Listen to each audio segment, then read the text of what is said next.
Pamilyar ba kayo sa laruan na 'to? Alam niyo ba meron niyang patent? Ang kilala niyo na itsura ng laro na 'to ay isang design patent sa US na pagmamay-ari ni David Allen Pavelski. Nag-grant yung kanyang design patent nung around 2017 pero ginawa niya yung kanyang product around 2016 pa. Pero alam niyo ba, may mas nauna na patent, utility patent, which means para siya sa invention. Ito, yung original na US utility patent. Nag-grant ang US utility patent kay Miss Catherine Hettinger. Sana tama yung pagkabigkas ko ng pangalan mo. At ang original date of grant ay 1997 pa.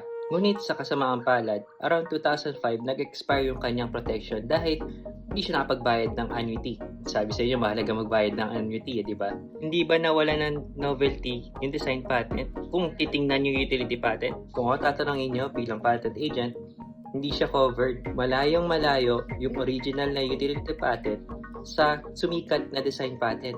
Kung ikaw ay may natutunan sa video na to or gusto mo pang matuto tungkol sa intellectual property, available po si Patenta Cards IP sa Facebook, TikTok at YouTube.